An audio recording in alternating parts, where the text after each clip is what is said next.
All right, again, thank you.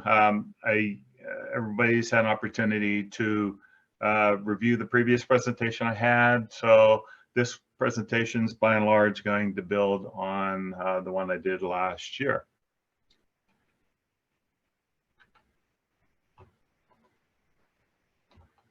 Okay, first off, the Osm responsibilities. You would have seen this in the last slide or series or presentation, so I'm just going to bounce through this. OSM does environmental related issues, unlike MSHA that does worker safety related issues. We do regulate active mines, and amongst those things we regulate are the adverse effects of blasting, which we discussed in the last presentation. And then we pass our responsibility on to the states and oversee what they do. The other thing we work on are fixing abandoned mine land problems, abandoned mines prior to 1977. I just wanted to give that to you as a bit of the background. In terms of blasting seismographs and seismographs, what I want you to walk away with on this particular presentation is identify the critical blasting seismograph setup components, what you need to know to fundamentally set it up correctly. And then once that's done and you've got some information in hand, how do you interpret the waveforms, the time histories to decide if it's a blast related event or not?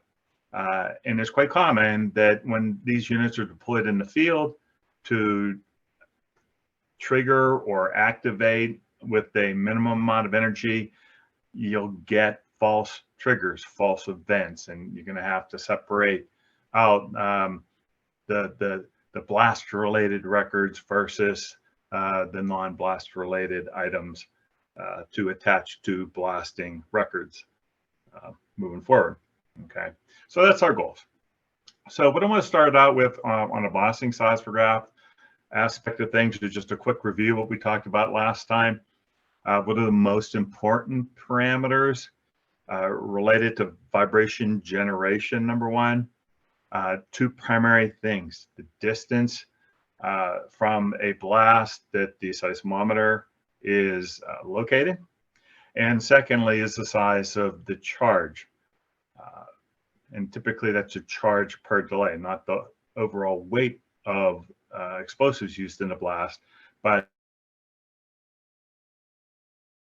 the charge weight per delay. Fundamentally, how hard you hit the ground and how far away you are from an observation standpoint determines the vibration levels that are seen, either from a seismic standpoint or from an acoustic standpoint.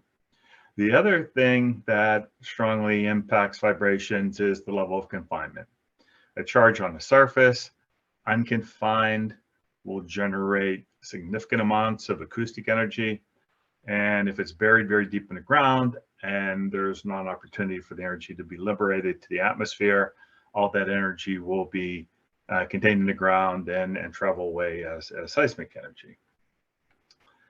The standard pebble in the water type of analogy, the bigger the rock, the bigger the splash, the stronger the waves, the more the waves carry out to further distances away. And that's what we're looking at evaluating from a blasting seismograph perspective. And when the pebble or rock is dropped into the water, those outer rings of water don't arrive until 2 or 3 seconds sometimes after the rock hits the water. So there's a time lag in terms of energy arrival as well, because the seismic velocities and the acoustic velocities associated with the energy traveling. All right. So distance, charge weight per delay, and confinement. All right. So here is a example of a series of charges going off at once as it rolls down the face of this particular shot.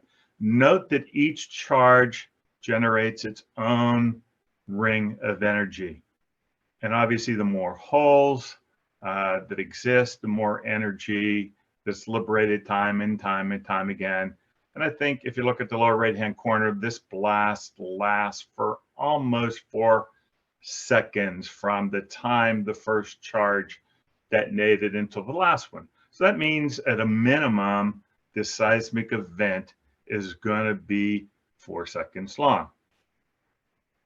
Real close to the blast, a recording would only be about 4 seconds. But the further one travels away from that blast, the longer the vibrations last. And we're going to see that in the time histories of the waveforms that are generated by the blasting seismographs. Travel speeds of this energy are very important for interpreting seismic or the blast waveforms themselves as well. The ground energy, the seismic energy in terms of body waves or surface waves, they're going to be traveling somewhere between 5,000 and 20,000 feet per second. The acoustic energy on the other side is going to be around 1,100 feet per second. The important part about the acoustic energy is that 1,100 feet per second, that means 1,100 feet per second. So for every basically 1,000 feet away from a blast, it takes a second. So a blast that's 3,000 feet away, the acoustic energy is going to take about 3 seconds to get there. And we're going to see that in the blasting waveforms generated by the seismograph. It's going to be a very important part in interpreting whether or not the event is blast induced or not. Here's an example of how seismic energy travels and relates to the event on the ground. Got the time history, the squiggly lines. It's time versus amplitude of vibration. Z, E, and N are component motions of 3 dimensions. And the little triax bar, the seismometer button in the lower right-hand corner indicates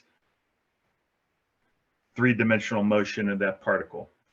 So that 3-dimensional motion is defined or broken down into its components and reported as a time history or waveform in terms of Z, E, and N, X, Y, and Z, basically.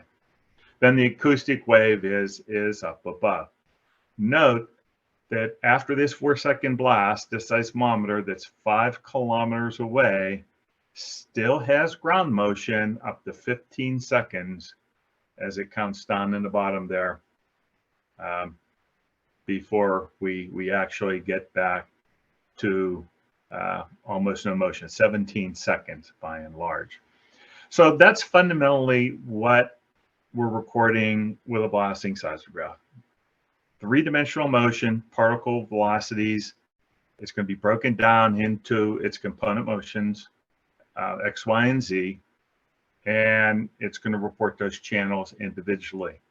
And then at some time commensurate with the distance that the seismograph is away from the event, the acoustic energy will arrive. And we'll see that in later waveforms.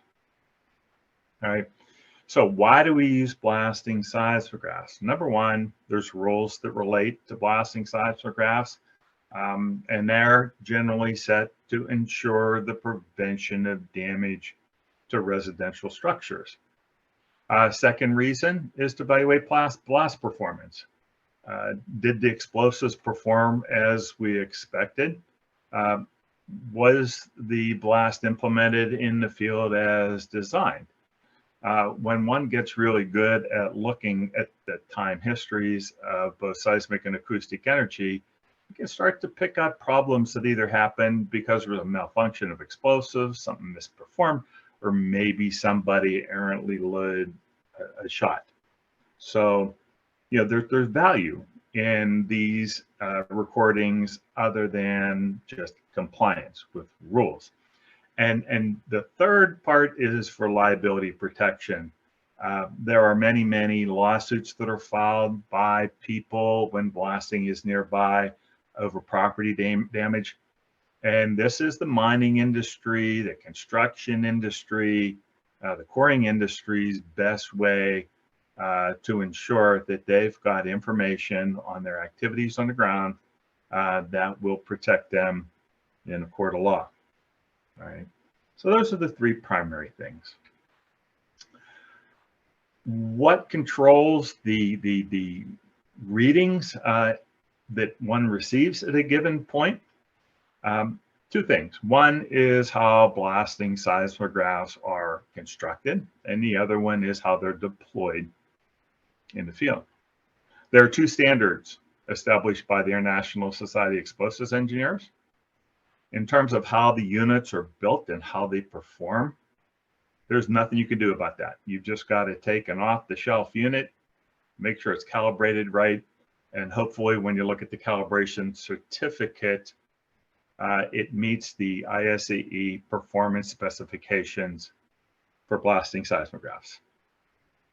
And the blasting seismographs that are currently on the office or on the market these days are far better than what they have been in years gone by. The second thing is how they're deployed in the field. And how that is best accomplished is set out in the ISAE field practice guidelines for blasting seismographs. So this is really what I want you to walk away from within the back of your mind here is what are the general things you need to know to set them up to make sure you have a relatively good chance of having reliable, accurate data from the monitoring activities. For each one of these standards, you can go to the isae.org website down at the bottom and pick those up for your reference later. So the field practice guidelines cover three areas in particular of general guidelines and guidelines for ground vibration monitoring, as well as for air blast monitoring. Just a brief note on the types of seismographs that used to be out there. There were earthquake monitoring seismographs, such as this one. It's a rather large, bulky piece of equipment from years gone by. Won't see these in the field anymore, much smaller units. But these units only had seismology related capabilities, no acoustic channel to pick up the air blast. So they weren't suited for the type of monitoring we're now doing, but they were okay to use years ago. Then the next iteration came with Dallas Instruments on the left-hand side, the ST4D, which is a cassette tape recording device. It became one of the more portable units available in the field in the 70s. And then on the right-hand side, you'll see a reel-to-reel recorder and some amplifiers in the back corner of the counter. These are the instruments that the U.S. Bureau of Mines did to conduct the majority of their research in the 1960s and the 1970s. So the equipment goes a long way back. Whether it be analog, digital, it's all very good. But we're well past this stage. I provide these to you so that you have a visual of what the earliest researchers had at their disposal for use in monitoring blasting activities. And then back in the corner, you'll see sensors mounted on the walls, and those are component sensors measuring different types of response in the house. Today, the seismographs are going to look something like this. I've got two seismographs here. One is a small one on the right, and the other one on the left is a little bit bigger.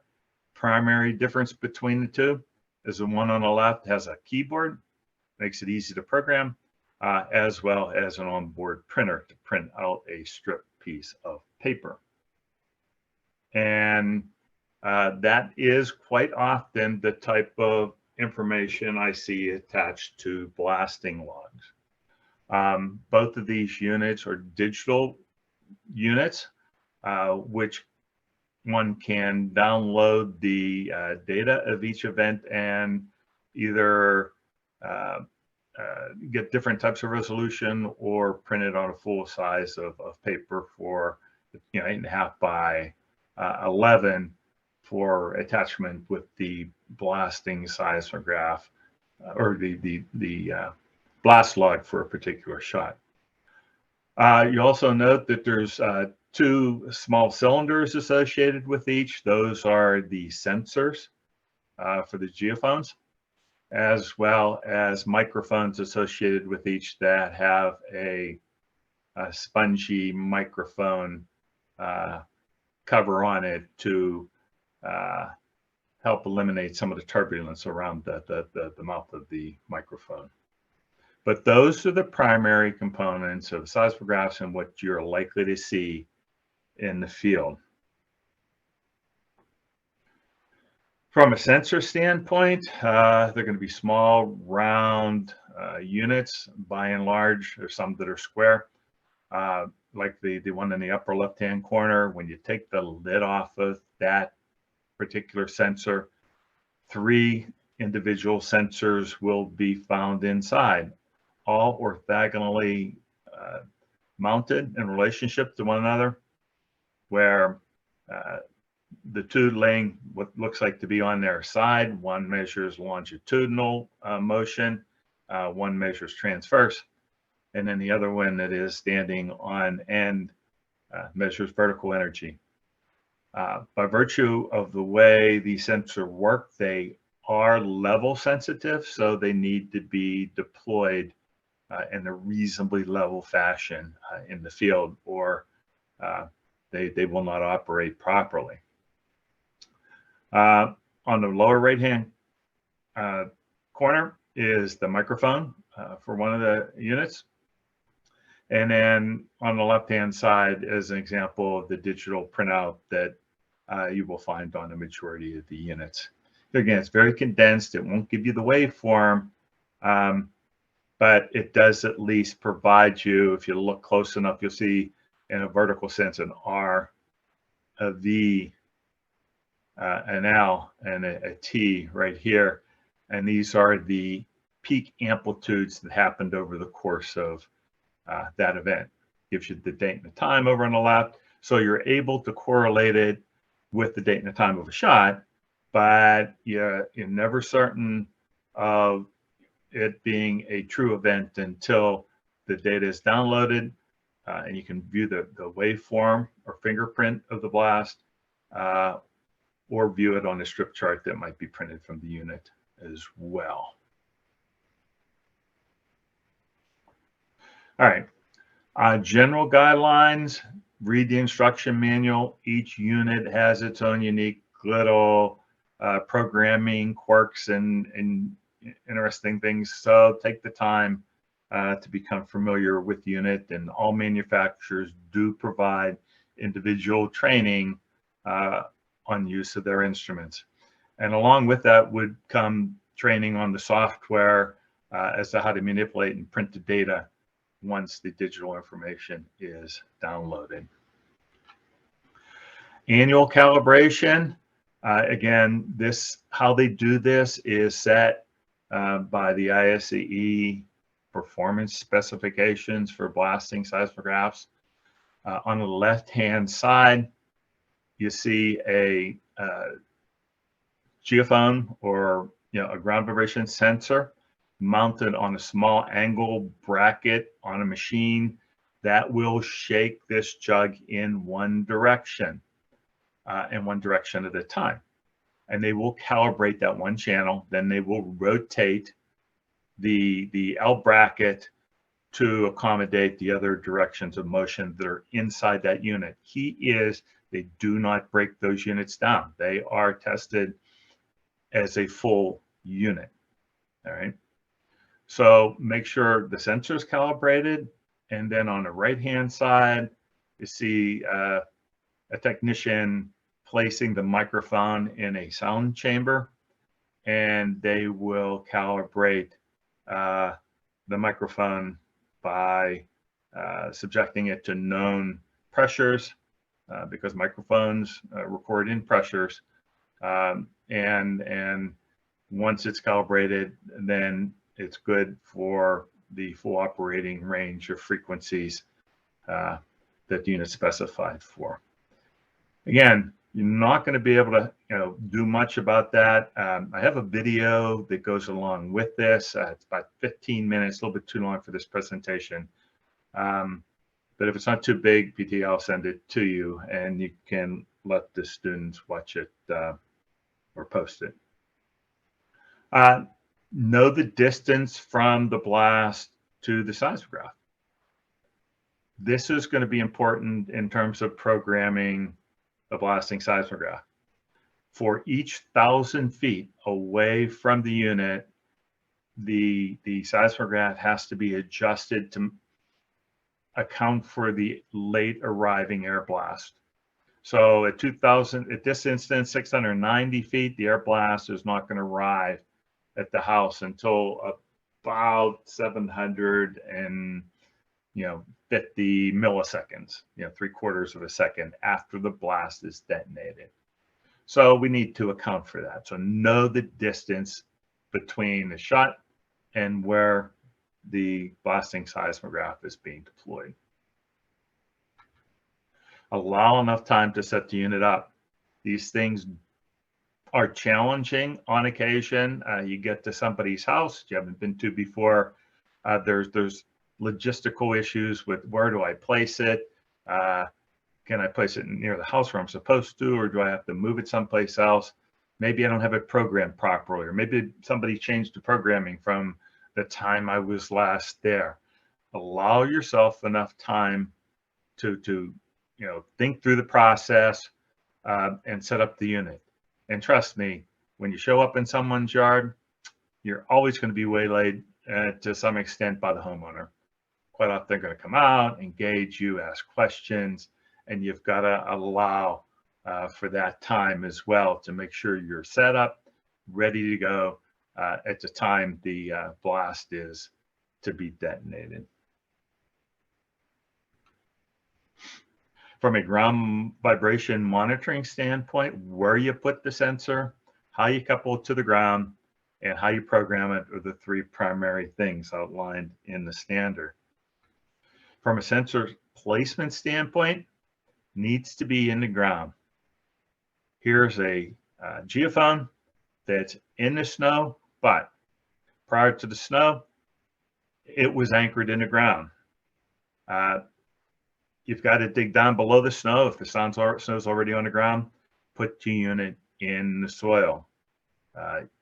Different density material, such as sand or snow in this instance, will create problems from a monitoring standpoint. Make sure you're able to monitor the media, the strata that you intend to monitor. And that strata is the material that the house is built in. Okay. So make sure it's in soil.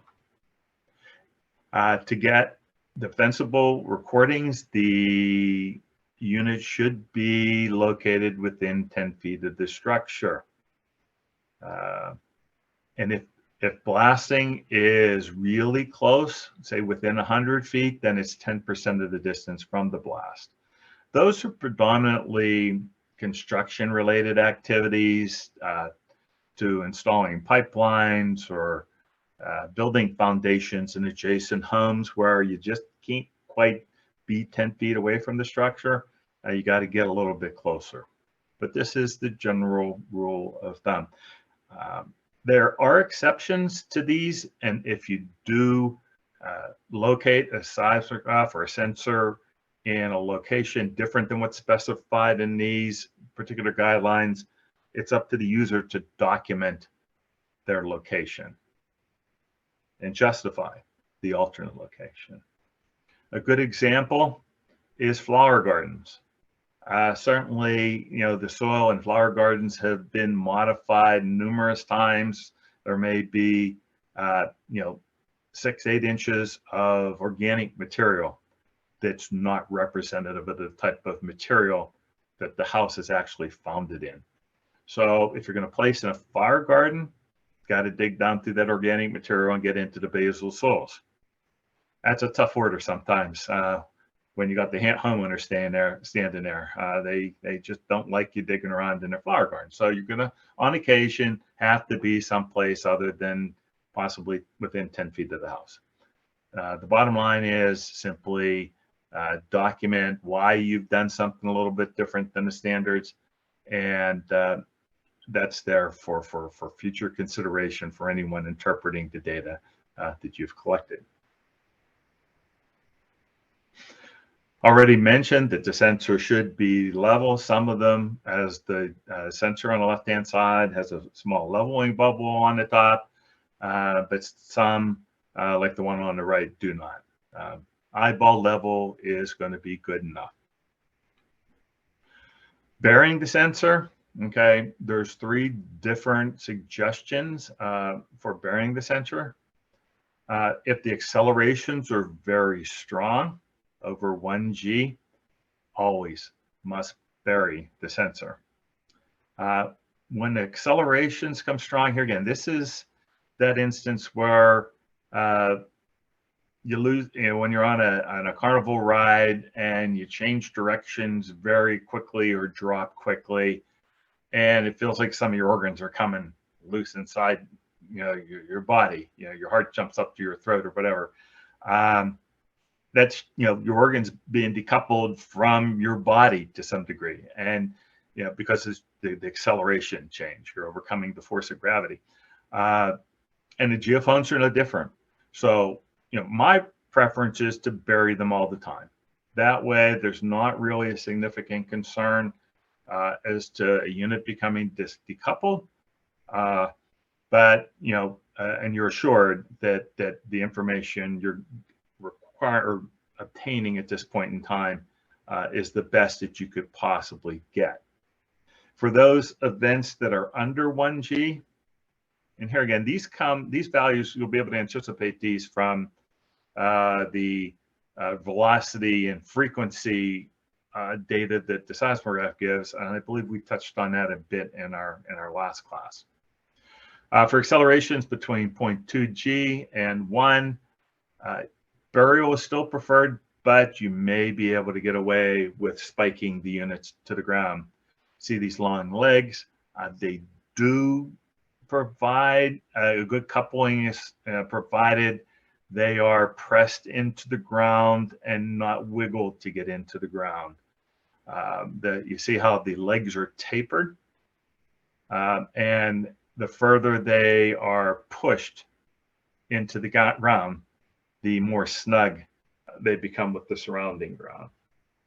So that's another option. But remember, to do this, the sod should be removed from that area prior to pressing the sensor into the ground. When accelerations are less than 2G, shallow burial, spiking, or sandbag use is preferred. What's nice about the sandbag, you see in this instance, it's loosely draped all around the sensor. And the sensors, if they're just sitting on the ground, as it would be in this instance on the floor, is prone to topple. So this effectively lowers the center of gravity and helps it keep it from sliding around on the ground as the ground vibrates. So those are the 3 options for coupling of the sensors. By far, the preferred alternative is to bury it all the time. From a programming standpoint, you're going to have an option to trigger the length of time that the unit records. And it should be at a minimum the length of time that the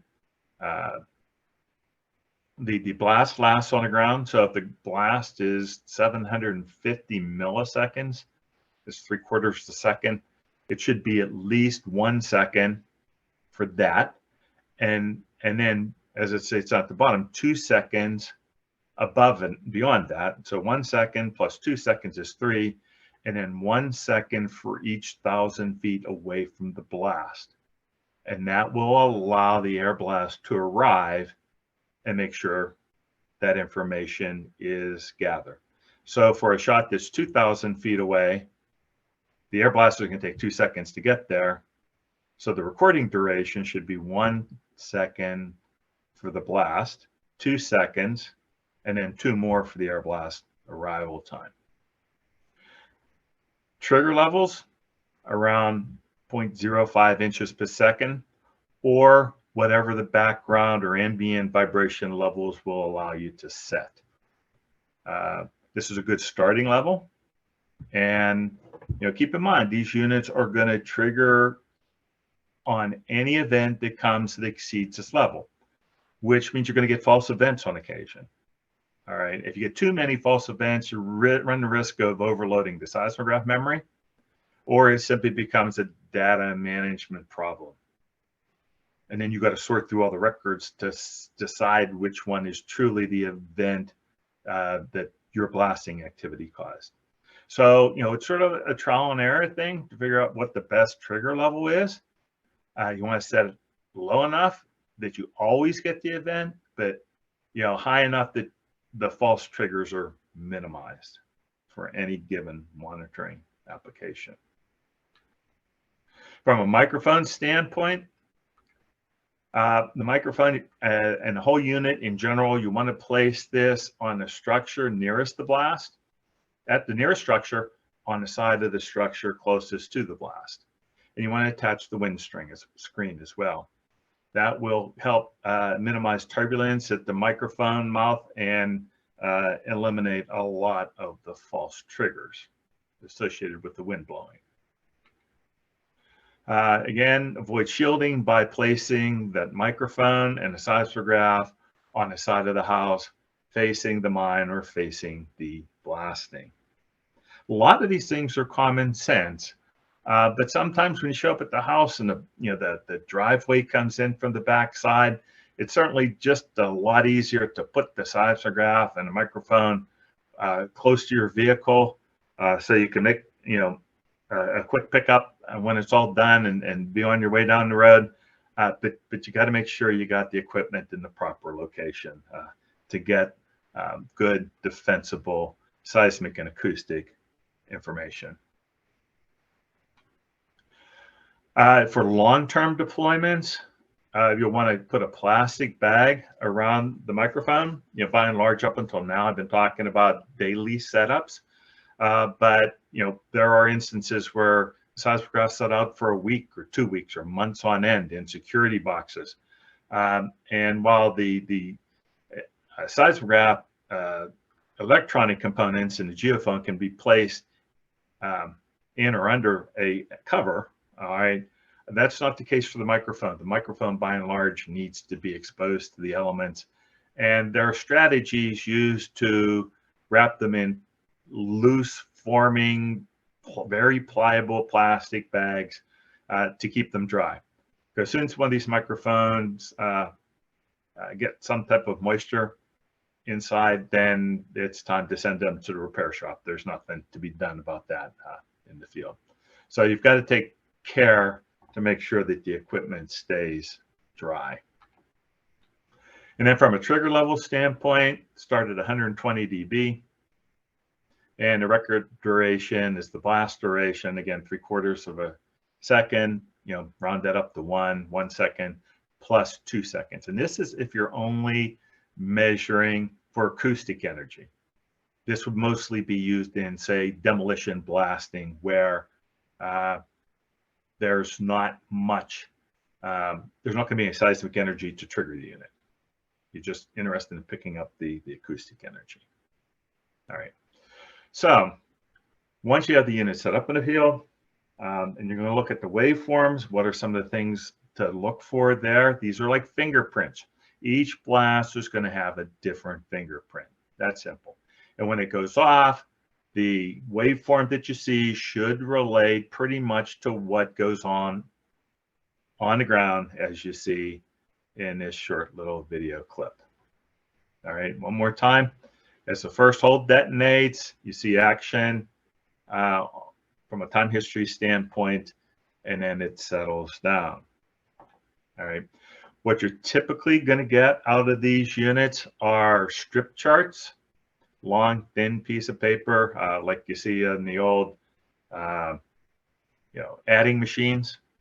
And it is going to provide a bunch of information in a very condensed format. I'm not going to go over that information on this strip chart. We're going to go to the full 8.5 by 11 page printout to discuss the information that you will find on these instruments. And here's what that is. Okay, down below, bottom part of the page here, there is the longitudinal, vertical, and transverse components of the waveform, that three-dimensional motion, and the acoustic energy or the microphone level energy arriving on the top. Now, these time histories down below, given how fast seismic energy is, one of the true characteristics of a blast-induced event, or all the energy is going to happen on all three. It's going to start on all three channels at the same time, and then towards the tail end, the L and the T channels are going to keep going a little bit longer than a vertical channel. Vertical channel tends to die out first. The waveform time is definitely going to be longer than the blast duration. If it was a 3/4 of a second blast event, these events are going to last somewhere between 2 and 3 seconds. And the further the seismograph is away from the event, the longer that waveform is going to last. Each channel is going to have a peak vibration somewhere along its length, and the PPV, peak particle velocity, of each channel will happen at a different time in the record. So there will be 3 peak particle velocities, and typically we're going to be concerned with the highest of the 3, the maximum peak particle velocity from a ground vibration compliance standpoint for most regulations. And then the air blast is going to arrive at some point in time proportional to the distance. In this instance, looking at the scale down below, the time interval between these two lines is about 3/10 of a second, maybe 4/10 of a second. 4/10 of a second, 0.4 times 1,100 feet per second for air blast tells me that the blasting seismograph was about 440 feet or so away from the blast itself. So this is a great way to estimate the distances that the units away for analytical purposes and regulatory purposes as well. The maximum PPV is going to be reported up above. You can see there's a transverse, vertical, and longitudinal component. The highest of the 3.71 is the maximum peak particle velocity. The acoustic peak, sound pressure level, PSPL, 130 decibels. And then over on the right-hand side is going to be the frequency versus particle velocity plot. And we don't have time to cover that in detail here. So those are the components of the blasting seismograph record that is generated from a record standpoint. Here, another record, all the same components, different manufacturer, different format. We've got the waveform, the time histories, the T, B, and L, and along with the sound channel down below. So waveform that's very indicative of a blast-induced event. Up here, up the upper right-hand corner, it's got a transverse channel PPV of 1.7, and the sound pressure level is 126.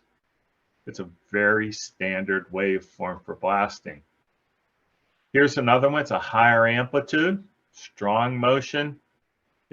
I got the Z curve over here, points above that. That's an out of compliance shot. But then again, I'm going to go back down to the waveform down here. Is this a blast event or not?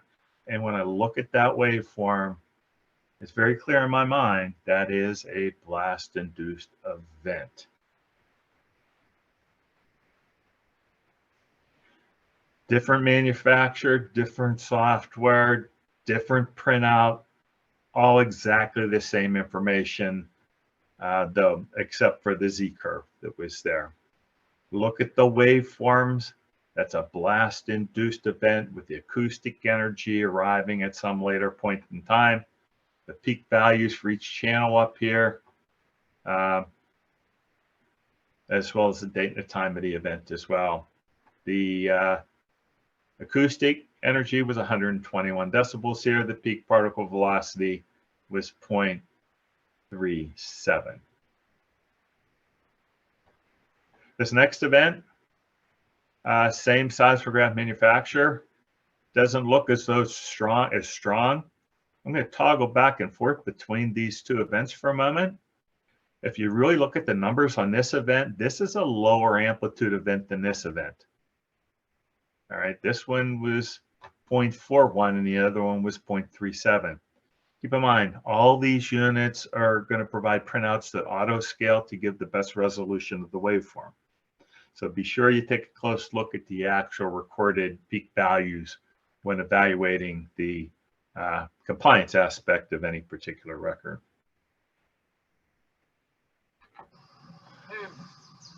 Here's a single blast. Okay, so that's an open air detonation. You're going to just see the flashes at this point in time. You're not going to hear the audio. All right, then there's going to be 5 single blasts. So, you know, I said that the waveform should look like what happened on the ground. How would you expect these waveforms to look from a blasting seismograph? All right, number 1, the first single charge, open air detonation. You're going to get a real strong spike on the sound channel like you do in the lower left-hand corner down here. And you get a really high amplitude, 142 dB. The second series of shots, there were 5 charges detonated simultaneously, and you see 5 individual spikes on the acoustic channel. You'll see some energy up here on the ground vibration channel. This is just channel crosstalk. That's something that's seen from an electronic standpoint on occasion. But you know, the 5 individual pulses are what I would expect out of that event, and I'm seeing it on the record. And once you acquire an ability for interpreting seismic records, you'll be able to do this not only from the acoustic side, but also the seismic side as well. Here is an air blast event from a Coalmine blast. Note that it doesn't have anywhere near the sharp peak that the other one did. It's a much more rolling, low frequency type of event. It's 138 decibels. But this is what simply an air blast event looks like. The ground vibrations have already come, passed by the unit, didn't trigger it, and now I'm just picking up the acoustic side. The next record shows an air blast event from a blowout from a strip chart. See this spike right here on the acoustic channel on a strip chart? That is just a significant event as a result of that one hole in the middle of the shot radically erupting because there wasn't enough stemming on top of the hole. Yeah, just a almost fully unconfined charge being detonated. All right. So a strong spike from a acoustic standpoint. And here is an example of a record where there's ground vibrations that didn't trigger the unit. Motions weren't strong enough to make it work, but it triggered on the air blast. So the record starts right here, but these units have pre-trigger information continuously stored, and it allowed us to pick up part of the waveform that was almost missed. All right, preferably we get this full event, not just part of it. It's a very important part from a compliance standpoint and a regulatory perspective. Other types of vibration, like cars, will have high frequencies like this one. Very intuitive. It's a mechanical vibration. A train will have, again, high frequency vibrations like we're seeing here.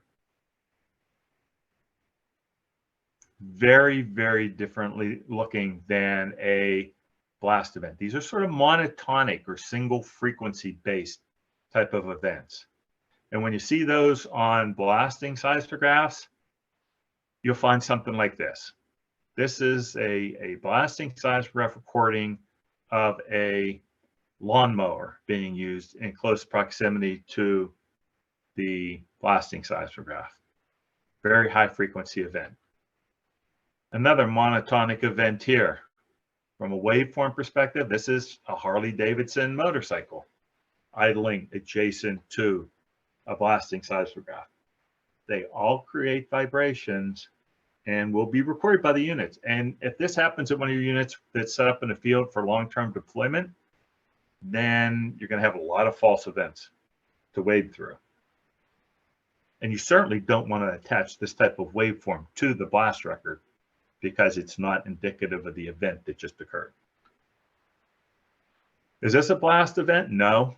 This is just somebody stomping their foot on the ground adjacent to the geophone. Look at the spikes. They're all happening exactly at the same time. The peak is happening on all three channels at exactly the same time. These types of pulse impulses are a strong indicator of near source inputs, of energy to the geophone, stomping her foot right adjacent to it. This high frequency sound event is a clap of thunder. It's just a low rumble of thunder that I picked up once upon a time. It's a higher frequency than what you would expect to see on a true blast-induced event. An earthquake looks like this. It's a long duration event. It fills up the whole record and then it keeps going. But it's a very, very low frequency event that lasts a long time. And then lastly, this is the last one. This is in part a blast-induced event and part not a blast-induced event, although they both look like blast-induced events. This spike here is caused by explosives, and this is caused by something impacting the ground. 14 pounds of explosives used to cut these cables.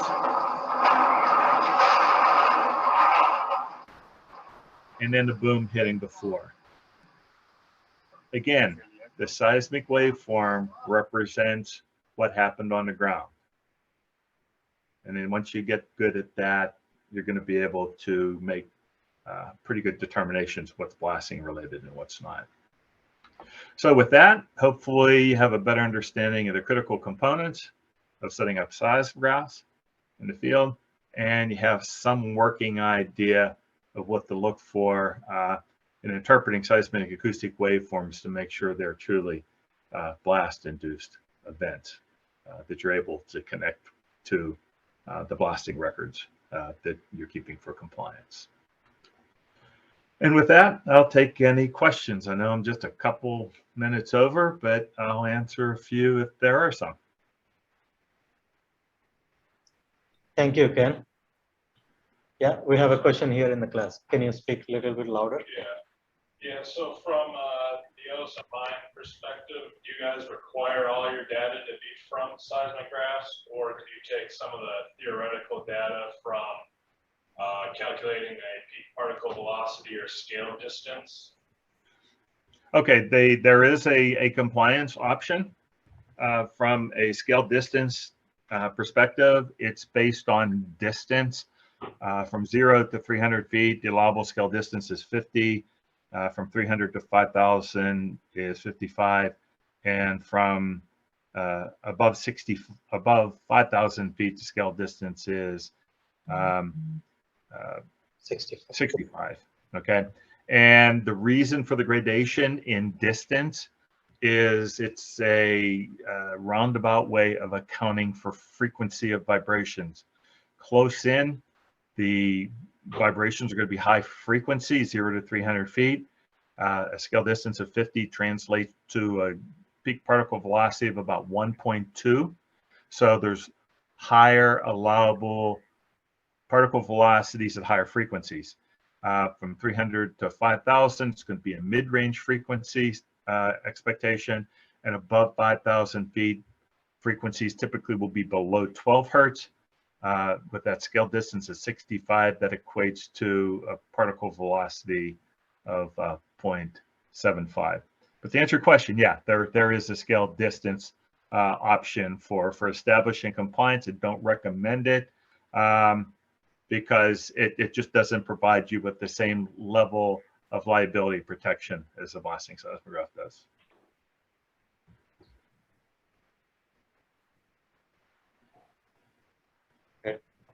Thank you, Ken. Any other questions? All right, so that's all we got. Thank you again. I appreciate your time to speak to my class today. So you bet. Yeah, you're very welcome. I'm happy to have the chance to engage with your students, and you have my contact information on the front of the slide. And if anyone has any follow-up questions, please feel free to contact me, and hopefully I'll be able to do this again with you. sounds good, Ken. Thank you. Have a nice weekend. All right, everybody there, have a good weekend.